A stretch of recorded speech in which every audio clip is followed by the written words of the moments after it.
Hello বন্ধুরা, কেমন আছো তোমরা সবাই? আজ আমি চলে এসেছি দুটো চটজলদি বানানো কোরিয়ান স্ন্যাক্সের রেসিপি নিয়ে। তাহলে চলো শুরু করা যাক। প্রথম রেসিপিটার জন্য আমি দুটো বড় সাইজের আলু নিয়েছি। আলুগুলোকে ছোট ছোট টুকরো করে কেটে নিয়েছি।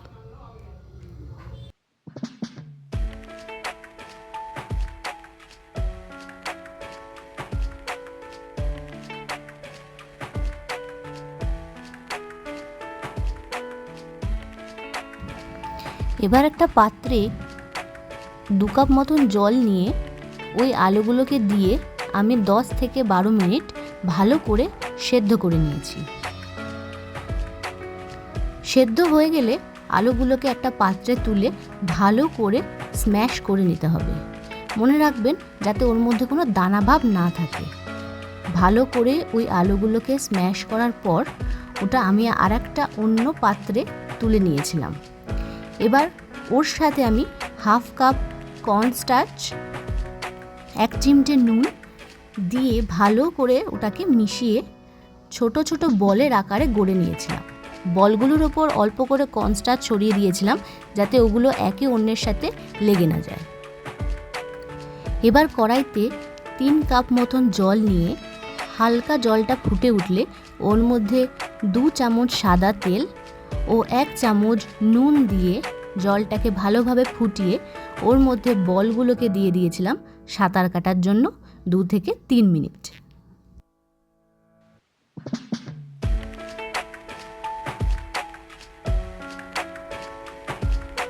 যতক্ষণ বলগুলো সাঁতার কাটছে আমরা বানিয়ে নিই আমাদের সসটা। সসের জন্য আমি দিয়েছিলাম 2 চামচ সোয়া সস, হাফ চামচ ভিনিগার,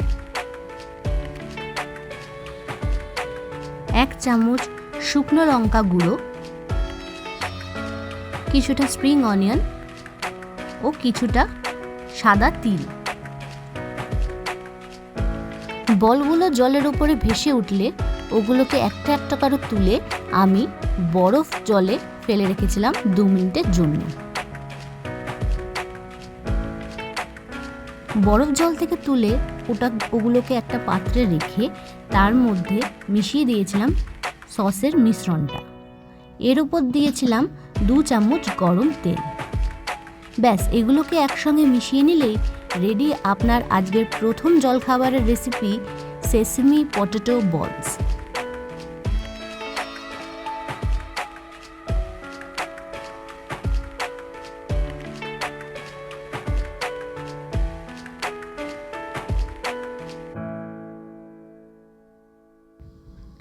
এবার আসি সেকেন্ড রেসিপিটার জন্য আমি দুটো বড় সাইজের আলু নিয়ে নিয়েছিলাম। আলুগুলোকে ভালো করে ধুয়ে খোসা ছাড়িয়ে ওগুলোকে গ্রেট করে একটা বাটিতে জল ঝরানোর জন্য 5 থেকে 7 মিনিট মতন রেখে দিয়েছিলাম। ওদিকে আমি কিছু স্প্রিং অনিয়ন নিয়ে নিয়েছিলাম। সেগুলোকে ভালো করে ধুয়ে ছোট ছোট করে কেটে একটা বাটিতে আলাদা করে সাইড করে রেখে দিয়েছিলাম।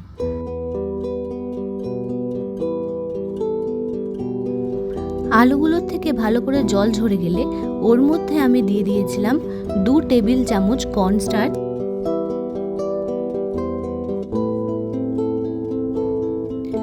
হাফ চামচ নুন, 1 চিমটে শুকনো লঙ্কা গুঁড়ো। এবার এগুলোকে ভালো করে মিশিয়ে তার সাথে অল্প করে জল অ্যাড করে ব্যাটারের মতন বানিয়ে নিতে হবে। দেখবেন ব্যাটারটা যেন খুব বেশি শক্ত আবার খুব বেশি নরমও না হয়, ঠিক এই রকম হবে ব্যাটারটা। এবার এই ব্যাটারের সাথে কেটে রাখা স্প্রিং অনিয়ন কুচোগুলো ভালো করে মিশিয়ে নিয়ে রেখে দিতে হবে। এবার একটা ফ্রাইং প্যানে 1 চামচ মতন সাদা তেল দিয়ে ভালো করে গরম করে ওর মধ্যে দিয়ে দিতে হবে ব্যাটারটা। অল্প অল্প করে দিতে হবে এবং ছোট ছোট গোল বানিয়ে এপিট ওপিট ভালো করে উল্টে পাল্টে ভেজে নিতে হবে।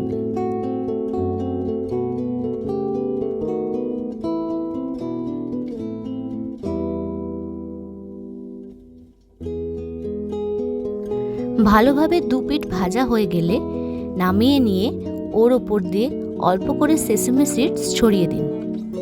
যে সসটা আগে আমরা বানিয়েছিলাম সেমভাবেই সস বানিয়ে পরিবেশন করুন এই পটাটো প্যানকেকের সাথে। রেসিপি দুটো বাড়িতে বানিয়ে খেয়ে কেমন লাগলো সেটা জানাতে কিন্তু একদম ভুলবেন না। দুটো রেসিপি আপনারা সকালের জলখাবার বা বিকেলের টিফিন হিসেবে পরিবেশন করতে পারেন। আজকের ভিডিও এখানেই শেষ করছি। আবার দেখা হবে নতুন কোনো রেসিপি নিয়ে। ততক্ষণ টাটা।